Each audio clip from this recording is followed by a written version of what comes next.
Good morning. I'll be comparing these three trail shoes. The first one is the Converse High Utility All-Terrain Cross Country, the ACG from Nike Mountain Fly Low, and the New Balance Summit version 3. The Converse Utility High has a 34 millimeter stack height and a 6 millimeter drop and weighs about a pound. The Mountain Fly ACG version 2 has a 38 millimeter stack height and a 6 millimeter drop and weighs about a pound and 2 ounces. The New Balance Summit Fuel Cell has a 32 millimeter stack height with a 6 millimeter drop and weighs about 11 ounces. This is what the first day looked like, and this is what the following day looked like.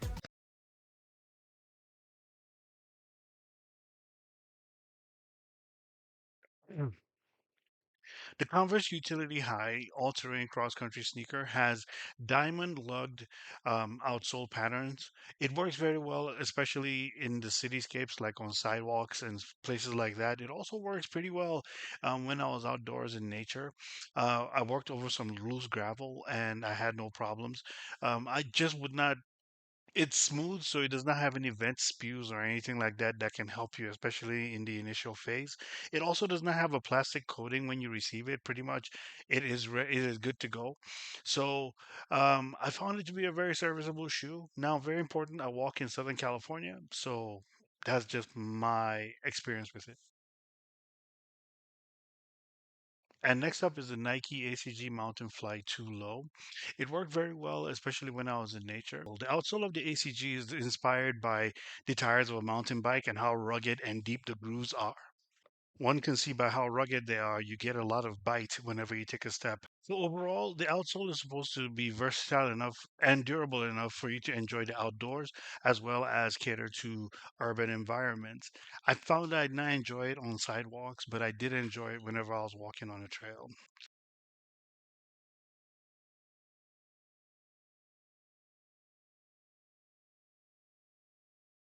So for the New Balance Fuel Cell Summit Unknown version 3, the outsole has a full length, I'm sorry, the full length outsole is made of hydrohesion rubber, providing good traction. The shoe also includes rock stop rock plate for added underfoot protection. If you look at it, you can actually see it. It's hard to show on the video. The shoes are equipped with a single density PU insole and a lightweight Phylon midsole. The shoes provide enhanced impact absorption, making them comfortable for all day wear. I can attest to that. You can wear it pretty much the whole day and be very comfortable in these shoes. And as I mentioned previously in this same video, whenever I wore it on the trail or whenever I wore it on sidewalks, I had no problems with shock absorption.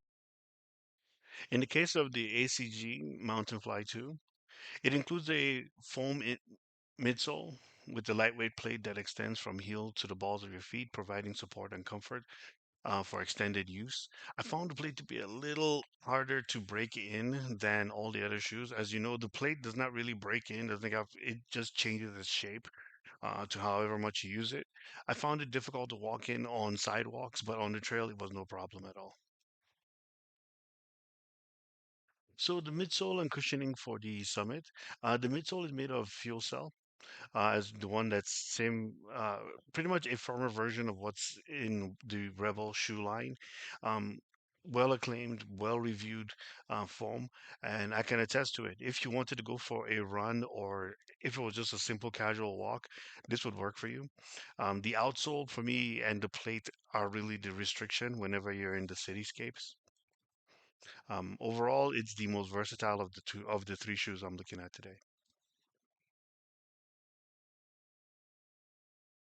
The high top sneaker is made of the cotton canvas upper.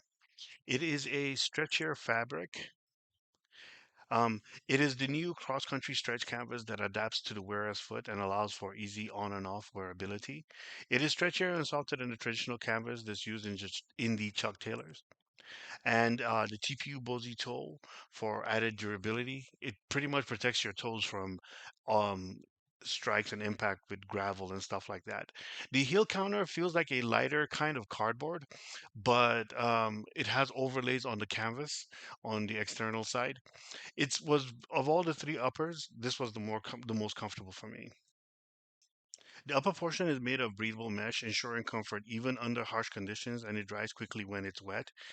The tongue is semi-gusseted, which makes it easy to put on, and a quick toggle lacing system allows for fast adjustments. I enjoyed especially the lacing system. I'm pretty sure everyone knows about that part. It's very breathable, very comfortable. It's very breathable. I don't like the material. I really don't like this new plasticky feel on the materials, even though this one does not feel like a plasticky shoe, like maybe the uh, Reebok Fast 3.0, but this feels a little plasticky. I just didn't like it, especially on a hot day.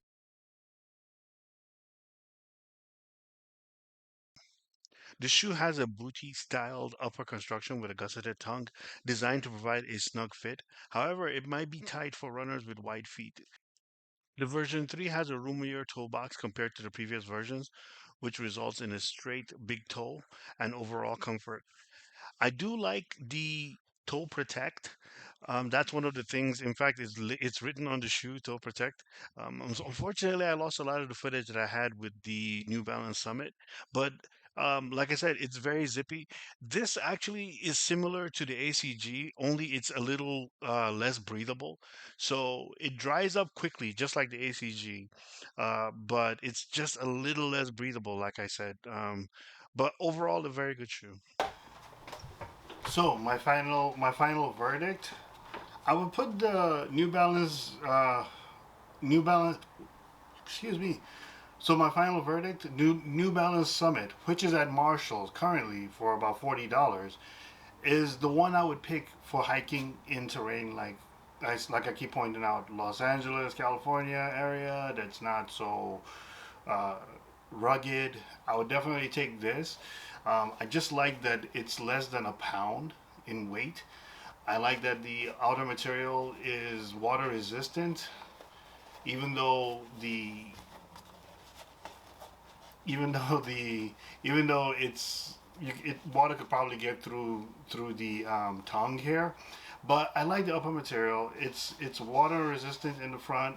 Water can get through in certain places, but we don't have threats of rain in California. Plus, it's never heavy rain anyway. So cross my fingers, knock on wood. And and I like that even though it's not does not have as much in the tread area, it does have something. So it does have enough. I mean, if you look at it, it's pretty. Yeah, it's pretty. You'll get a good grip, is what I'm trying to get at. It also has some. It's not a plate, but it does have. Well, anyway, let me just say what I know. The foam is pretty good too. I have to admit, sometimes whenever I jump over something and land, the foam is pretty good. It's not as good as the Converse, in my humble opinion. It's not as soft as the Converse foam, but I like the foam in the shoe. So, so step by step, which do I prefer? Heel counter. I like this. I like this one very well. It gives you a good heel counter, which helps you with your lockdown. So I like the heel counter. If I was to give it a grade, I would say of the three, it scores the highest. I like the lacing system. I mean, it's lacing a shoe, so it's not really crazy. It has the toe protect, which the other two shoes give you really aggressive rubber in the toe box area. But like I said, my toes are really spread out.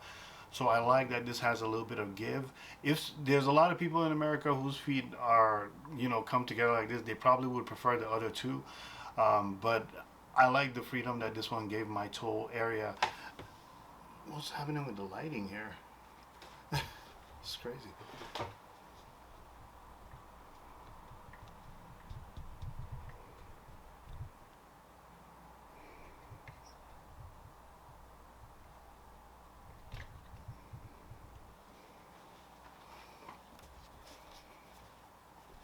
I hope that's better.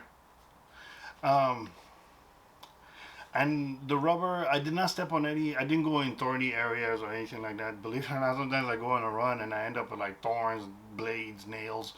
On this trail, nothing. Uh, so, or maybe it's just durable enough that nothing got through. So, in all, the midsole foam, a lot of midsole foam in here. a lot of rubber in the outsole. I would say enough rubber in the outsole so that you're not, so that it's not that bad. Even though it's spread out a lot, there's a lot of. I would still consider this part of the outsole rubber. I don't know if they're trying something new, because I can see how if this works, they can take out a lot of weight in just running shoes if they started using rubber that's pinpointed to certain areas so that you don't have rubber all the way. You can just have pinpointed in areas maybe where people land the most. I like the innovation in this shoe for a $40 shoe, to hold its own against the other shoes, which are excellent shoes too, by the way. I'm not saying that they're not, but I like this shoe the most. Like I said, upper, for sure I would go with this guy. And the outsole itself, like I said, it's not the most rugged, but you can see how it's very practical. Um, so overall, excellent purchase in my humble opinion. If you're someone who likes to go on a trail or go on hikes, this might be the shoe for you. I really like this shoe a lot. Hmm. What don't I like about this shoe? I really can't think of anything. I just really like this shoe. It's a very good shoe. It feels like a running shoe more than anything. And you can see how you're walking on a trail with what feels like a running shoe. Your feet can go faster, your feet can go slower. It's okay because I'm looking for one reason. It was the second. Well, there's three shoes, so it was in the middle. My legs felt warmer in this shoe than in the Converse. That's about it. I spent about 2 hours on the day I went out hiking in this. That's about it. My feet felt more hotter in this shoe than the Converse. That's the only thing I can say about it. And honestly, that's not even a real criticism. You saw how hard I had to look for a critique. This is just a good shoe overall.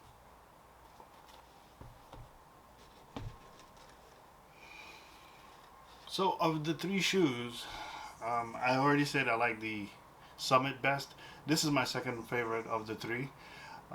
If I was to go out on a hike, this would definitely be either the first or second. Chances are the first because I really like the way the best attribute of it is the midsole foam. It's just bouncier. It's a lot more comfortable than all the others. Not that the others are that bad. The ACG is a little rigid, and I think it's because you have to break it in. Um, but I like this midsole foam a lot. Right out of the box, I could bounce around in it. I could walk in it, no problems. It was just an excellent experience in this shoe. Like I said, the only problem I had was a 2 hour hike. My toe began to hurt. Maybe it's the sizing. Once you figure out the sizing issue, I mentioned the heel counter because a lot of people the heel counter matters and it should matter. But in my case, honestly, I didn't experience any problem with the heel counter. So overall, I would say the reason why I would pick the Summit over this is really primarily because it feels like a running shoe underneath your feet more than anything. And man, I'm just picking hairs here, man. I'm just honestly, I'm just. It's really slight the difference. Uh, yeah, it's really slight. I like this part of it too. It gives your ankle information. Like if you're sliding, it'll give your ankles your information. Oh yeah, okay, cool. So yeah, I can say yeah, I'll take the Summit over this guy simply because of the traction and the outsole. As you can see, of all three, this one is the one. This one is the one with the smoothest outsole with the least amount of traction. So I could comfortably put this at number two. Comfortably. Now I can just breathe. This was tough. I didn't. Whew, whew. I didn't want to put it at number two. I love this shoe. There's nothing I don't like about this shoe. I really like this shoe. But I have to be honest. I have to be fair. It's a number two for me. But preference wise, I mean, I definitely probably would put more miles in this shoe than the others. Because I like this shoe a lot. I just like it. It's a wonderful sensation underfoot. It is not the invincible line, but at the same time, it's it's still soft and comfortable. It's an exciting shoe to walk in. Like I said, other than the toe issue, um, I would definitely this would be my other than the toe issue. The traction is not so much because, like I said, my terrain is not aggressive. the toe issue is really the reason why I would put it in second place. And in third place, the one with the most traction, the one with the most, how will I put it, protection. But it would be in third place for me as because of the terrain I walk in, firstly. Secondly, like I said, the toe issue, it felt like I was rubbing here.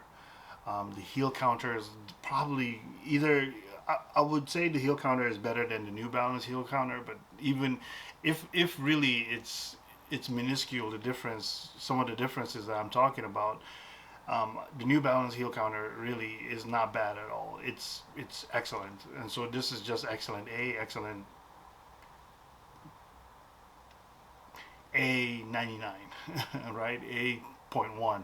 You know, it's just that much better, just that much better.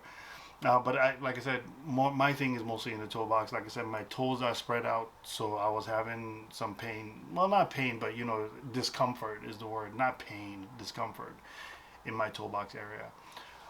The lacing system is great. Like I said, it's not like it's not like you have to stick with just one. You can always ease up in certain areas.